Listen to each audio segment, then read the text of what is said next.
Paulo Faria, tudo Tudo bom, bom? cara? Prazer te receber de novo aqui. É sempre muito bom voltar aqui. Poxa, é ótimo mesmo. Você já veio aqui divulgar vários espetáculos. Acho que ao longo de uma década, pelo menos 2 vezes no ano. É, pelo menos.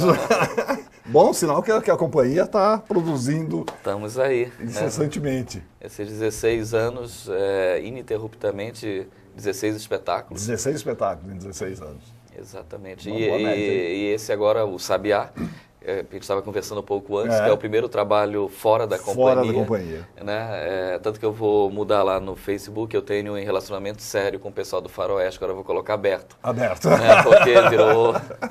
É o primeiro trabalho que deu para conciliar, apesar de ser um texto meu, é um texto que eu já montei na companhia 12 anos atrás, é a primeira montagem fora. A produção do Ciso de Souza. Ciso de Souza, um abraço para o Ciso de Souza, se tiver assistido a gente, um beijão para ele. E que está se revelando um produtor fantástico. Enfim, fez uma proposta muito legal e conciliou, que terminou O Homem Não Entra o ano passado. Quer dizer, esse ano, né, a gente terminou todo o projeto em janeiro e a gente começa um novo agora em junho, pela Lei de Fomento, que é a Frente Negra, sobre a Frente Negra da década de 30 em São Paulo. E aí nesse meio Frente Negra da Frente década Negra. de... Você sempre embarca nesses contextos históricos da cidade de São Paulo, né? E o Sabiá não foge a essa história, Não mas foge, lá, é porque a gente está há 14 anos ali na região da Luz, né, em frente à Sala São Paulo, ali a gente tem um estudo histórico sobre aquela região. Como é que chamava aquele espetáculo que era sobre negro? Os Crimes do Preto Amaral, que foi a partir de uma tese de doutoramento do Dr. Paulo Campos, e o que foi muito bacana desse texto, porque é um crime em 1927, ele foi para o Museu do Crime da USP, sem nunca ter sido julgado, estava lá como o primeiro serial killer, o que é inconstitucional, porque ele não tem a presunção de inocência garantida, e a gente conseguiu fazer o julgamento público dele em agosto de 2012, no Salão Nobre da USP, em parceria com a Defensoria, a Ouvidoria, a Escola de Defensores, e ele foi absolvido por 250 votos a 75, e foi inédito. A Neuzinha Velasco fez a mãe, e o Rogério Brito o Amaral. Mas toda a corte, o julgamento foi em tempo real, de uma forma real. Que bacana. E ele foi absolvido. Então foi a primeira experiência do teatro com a história, a ficção e a verdade, e o teatro mudou a história, né? Porque ele deixou de ser o primeiro serial killer, né? Tanto que a acusação, a testemunha era a Elaine Casoy, que tem um livro, O Primeiro Serial Killer do Brasil, do qual ele está, aliás, o serial killer no Brasil, e ele está como o primeiro, e o Paulo Campos foi a defesa. Então foi muito legal, assim, isso vai virar um documentário, né?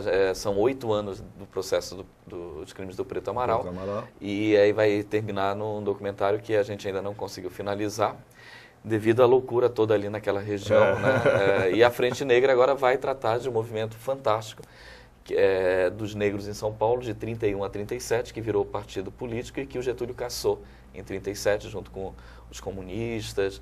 E fato pouco conhecido da história. Exato. Né? E se tivesse continuado, hoje as cotas não teriam necessidade, né? Não teria necessidade. Porque haveria uma acessibilidade maior né? do negro na sociedade. E é uma história fantástica que ninguém conhece. Né? E era de uma elite negra de São Paulo. E também, junto com isso, a história do samba, porque na nossa esquina, a gente está na Triunfo, com a General Osório, a sede Luz do Faroeste, e lá surge o samba. Há quem diga que foi no Largo da Banana. Mas a gente defende a tese que foi ali, tanto que tem uma roda de samba fantástica, todo sábado, todo sábado. E agora o primeiro domingo do mês é dentro da companhia também. Ou pelo menos uma vez, que é um pessoal do Sesc Pinheiros, que faz essa roda de samba já há 3 anos, né, e é gratuita, enfim. E aí esse ano eles estão sediados lá. Então, o primeiro sábado, a roda de samba da esquina vai para a rua. Vai para a rua. E no domingo ela vai para dentro da companhia. Então, por conta, vai ser um musical com o samba, a Frente Negra.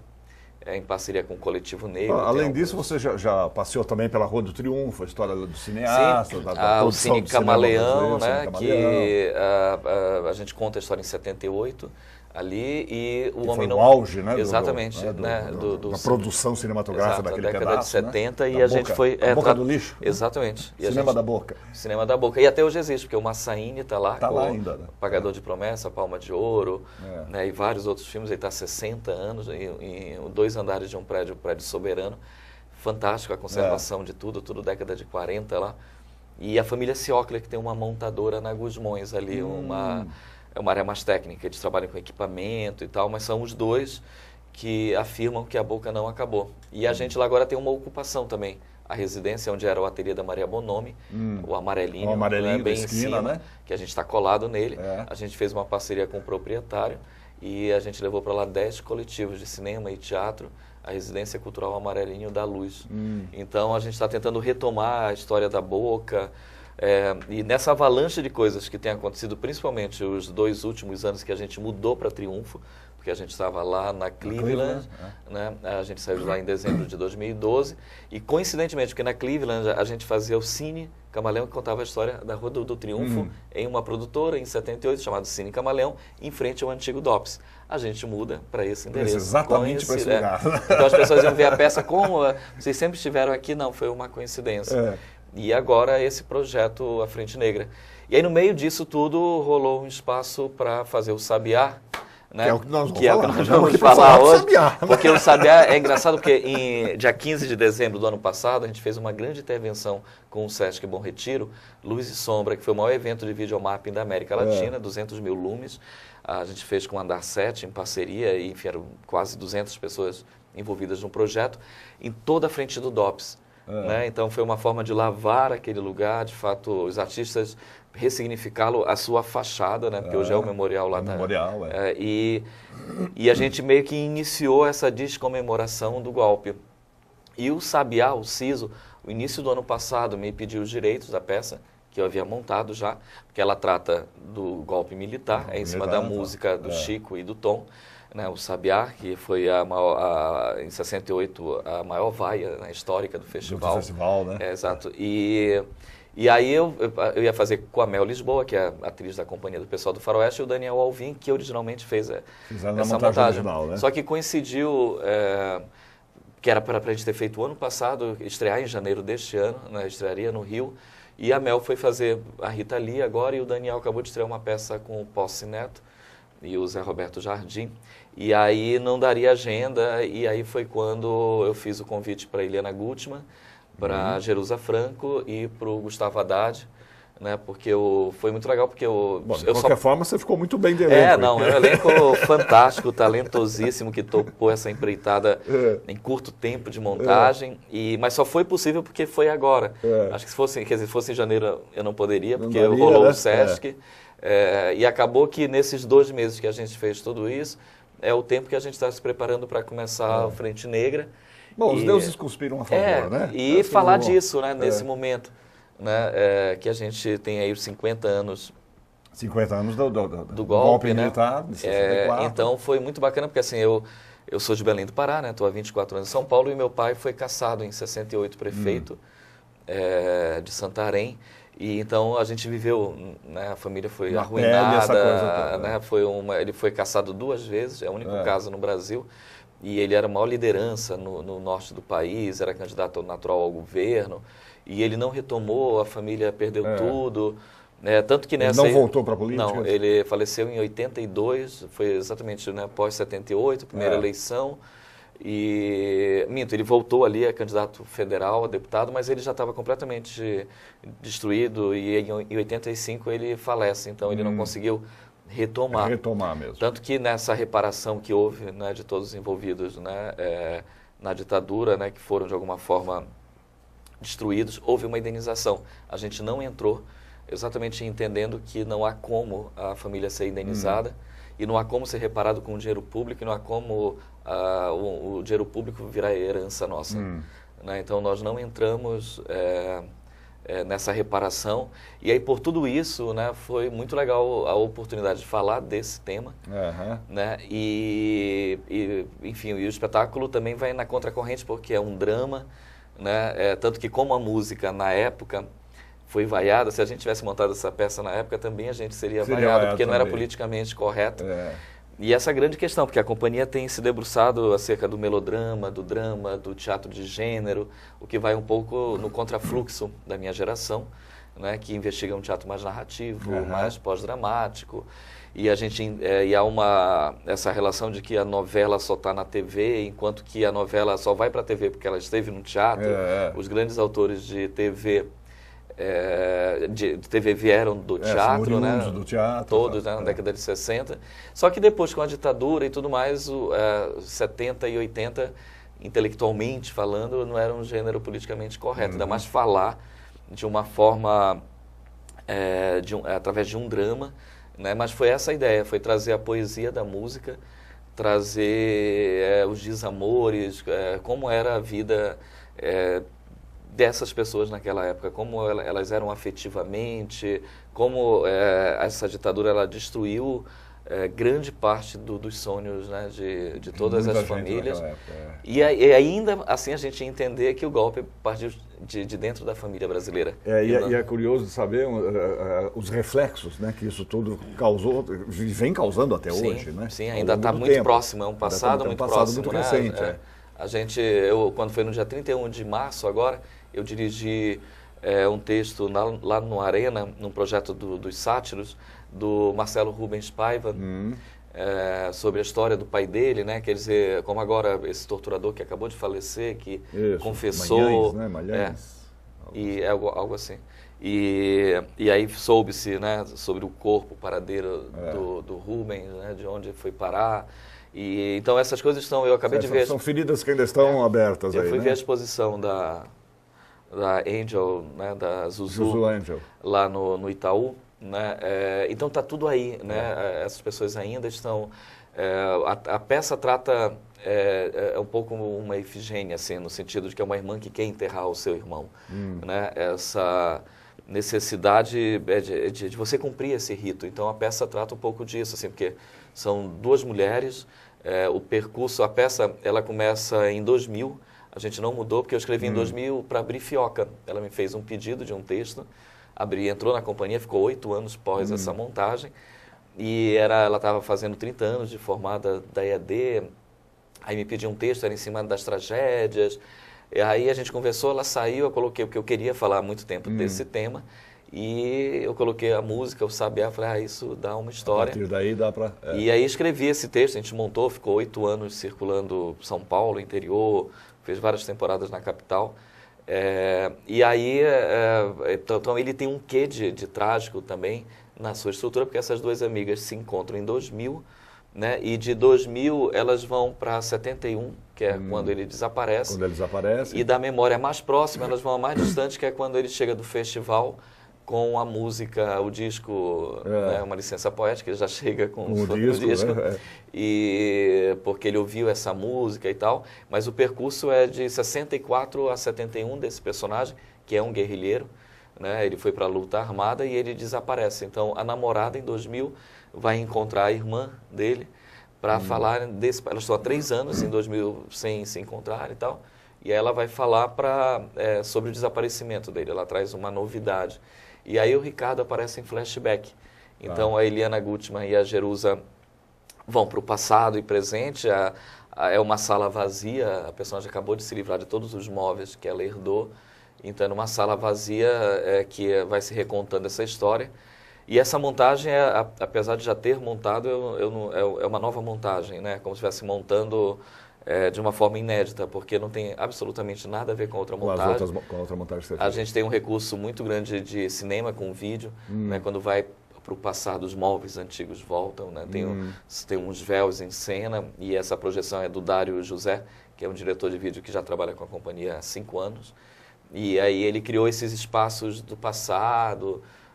Então eu acho que... Memórias. Exato. Né? Então, para quem for assistir, eu acho que, enfim... É um espetáculo muito tocante, assim, as pessoas têm saído super emocionadas. A gente tem umas fotos, eu pedi para a Lana colocar umas fotos, a gente está falando aqui do Sabiá, que está em cartaz lá no MUBI. A Eliana Gutmann. Ali ao fundo já tem uma dessas projeções que você falou, né? Exatamente. São véus, onde você projeta nos véus. Exato. Os véus a gente um pouco entende como esse espaço da memória. Como se elas atravessassem paredes, são corredores, esses véus. Eliana Gutmann. E esse espetáculo está no MUBI. Uma coisa muito legal que esse final de semana vai ser gratuito. Ah, por causa da virada? Porque como tem a virada, apesar de não estar incluído na programação, porque não está exatamente na região central, aí para não concorrer com a virada, a gente decidiu franquear, porque a gente, como tinha uma cota de convites, a gente falou, vamos usar, então o público que chega lá, aí é o Haddad e a Jerusa lá no fundo, atrás de um dos véus. E o Gustavo Haddad ali na frente. Fazendo o Ricardo, ela a Helena e a Gutmann, a Joana. E novamente eles ali. E o espetáculo, assim, ele vai até as vias, de fato, para o público se emocionar profundamente, porque é uma história de amor, né, dos dois. Ele um guerrilheiro e ela uma menina de classe média, Jardins. E a Joana vive mais ou menos ali em torno da Maria Antônia. Então a gente está falando de uma classe média. De uma classe média né, mesmo, em São Paulo, década de 60 e 70, que se envolve com essa questão toda. E o espetáculo tem emocionado muito. A gente estreou esse final de semana e foi muito legal a receptividade do público. E por tocar nessas questões e principalmente por trazer um personagem como o Ricardo, da gente rever essas histórias, esses personagens. E é muito legal, inclusive, para as novas gerações, né? Exato. O pessoal que está chegando aí, que pouca informação tem sobre esse período. Exatamente. Né? Fica uma coisa meio chapada, assim, teve a ditadura, tal, não sei o quê, mas não se sabe exatamente os dramas pessois que as pessoas passaram. E os fatos históricos, históricos. Que vem à tona aí por ser São Paulo, então a companhia... uma coisa que eu curto muito assim no trabalho da companhia, a forma como a gente tem registrado a cidade de São Paulo. Né? A gente tem sempre buscado temas inéditos. O Sabiá veio antes dessa construção, eu escrevi ele em 2000, a gente começa de fato a investigar em 2001 a cidade de São Paulo. Mas ele já abre ele foi o caminho, primeiro momento, e o envolvimento político, né? Porque eu entendo, enfim, o que me apraz assim no teatro é o fato de ser uma ferramenta política e da gente poder falar esteticamente da política brasileira, e de São Paulo, e trazer coisas que não são discutidas através de um gênero, né? Porque, como eu falei, o espetáculo anterior foi um faroeste. Eu escrevi O Homem Não Entra junto com o Rodrigo Pereira, que é um estudioso que está lançando um livro agora, Faroeste Caboclo, sobre a história do faroeste, que a Rodo Triunfo produziu durante 30 anos, o faroeste, né? E foi o primeiro faroeste escrito para teatro com todos os cânones, dizer isto é um faroeste. E a coincidência é que o nosso personagem era um Django, como o Django do Tarantino. E aí, tanto que na época a gente, como era em 53, o faroeste tinha o Jânio, a gente pensou em colocar o Django, né? Jânio. E aí a gente falou que não, aí decidimos chamar o Tarantino, ele quase veio. O Sérgio só não veio porque não tinha agenda, o Sesc ia trazê-lo para uma aula magna, porque ele é o maior conhecedor de faroeste no mundo, né? Ele é curador de festival. Sua, né? Olha, isso é a trilogia, eu fazendo do Dr. Apollo, na trilogia Degenerada, que era um personagem cruel que condenava o Preto Amaral nos crimes do Preto Amaral. Essa foto... Nesse novo ciclo que você vai fazer sobre os negros, você vai voltar com o Preto Amaral? Não. Uma pena. Ele fecha a trilogia. Ele fecha a trilogia que é o Cine Camaleão, O Homem Não Entra e agora Frente Negra. Então a gente pretende, num outro momento, reunir as três peças, como a gente fez com o Preto Amaral, que foi o Rebentos, que foi o primeiro estudo sobre a Cracolândia em 2000. Depois a gente foi para os crimes do Preto Amaral em 27 e depois a gente foi para a Segunda Guerra Mundial para entender a eugenia no centro de São Paulo. E tanto que eu queria também aproveitar e convidar que nessa virada, eu estava te comentando, você vai ter a gente vai ter um palco em pleno fluxo da Cracolândia. No centrão da Cracolândia. Nos deram na esquina da Helvétia com a Dino. A gente Bueno recebeu o convite para essa curadoria, porque, enfim, eu passei o ano todo fazendo muitas críticas sobre tudo que estava acontecendo ali. A gente se envolveu com todos os projetos contra a internação compulsória, um projeto que foi encabeçado pelo padre Júlio Lancelotti, né? E aí disso daí acabou que quando rolou o De Braços Abertos, que é um projeto fantástico da prefeitura, a secretaria nos chamou para essa curadoria. Vocês querem montar um palco em plena Cracolândia? A gente falou, uau! Né? A gente falou, para quem começou com rock and roll no Faroeste Caboclo, isso não é nada. Mas foi construído junto com o usuário, né? Tem o Flávio, que é um palhaço psiquiatra que está lá dentro, o Falcone, e tem nos auxiliado. Então tem um grupo que a gente formou de música que vai se apresentar, e a gente construiu com eles porque vai estar lá no meio para quem quer ir lá e conviver. E a gente está falando aí sobre danos, né, de diminuir esses danos. Então, se o cara mesmo que está ensaiando com a gente, ele deixa 24 horas de usar uma pedra para poder ensaiar. Pra poder ensaiar. A mesma coisa, a gente coloca no fluxo a população junto, vai socializar, eles vão conversar e vai usar menos pedra. Então, através dessa política, né, de diminuição de danos, que esse projeto se constrói e de entender como a gente entendeu que é uma questão de saúde pública, não é uma questão, não há assaltos ali, não há... Até porque nesse dia vai ter todo o esquema da saúde, junto, que é para quem quer estar lá, e tanto que os artistas que eu chamei, vocês querem conhecer e participar desse... E na semana seguinte a gente começa um ciclo de 8 oficinas também lá dentro. Com esse pessoal. E com a população. A ideia sempre é juntar a população, né? Para a gente entender que esse problema de saúde não ficar uma coisa estanque, né? E é da cidade, não é para a polícia resolver, não é... você poderia ter amigos, parentes lá. Nesse grupo a gente tem 8 artistas, né? Então tem sido muito legal. Eles vão ensaiar em um teatro. Hoje a gente tem um ensaio agora à tarde com figurino. E eles continuam lá usando, não há nenhum tipo de... Isso vai ser amanhã que horas lá no... Começa às 6 da tarde na virada no sábado e vai até às 6 da tarde do domingo. Então, 6 da tarde do sábado até 6 da tarde do domingo. E na companhia também vai ter um palco. A gente recebe grupos de Belém do Pará, vem o espetáculo Marajó, vem o de São José, enfim, tem o interior de São Paulo, a cidade, e alguns grupos lá do Amarelinho, lá da ocupação, lá da residência. Então a gente está em pleno front lá, assim, numa guerrilha. E eu tô cansado. É um alento o Sabiá. Então, quem é o Sabiá? É no MUB. No MUB, no MUB fica na Rua Alemanha, não é isso? Na rua, do lado do MIS, ali na Europa.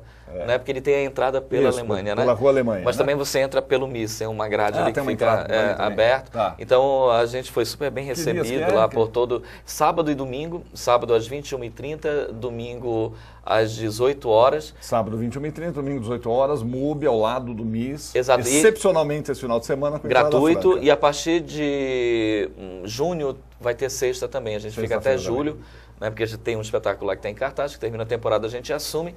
E quem for lá esse final de semana é gratuito.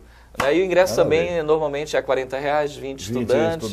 E se de repente professores, alguém quiser fechar um grupo, tem um valor ainda mais em conta. A gente está tentando levar escola, grupos, enfim, para a gente poder discutir mais essa questão né, ligada à ditadura. Ainda mais em um ano de eleição. Paulinho, muito bom. Obrigado, parabéns. Obrigado. Hein? Bom saber que você está sempre bom vir aqui. Firme, forte e super ativo. Vai lá Maravilha, no Gê também.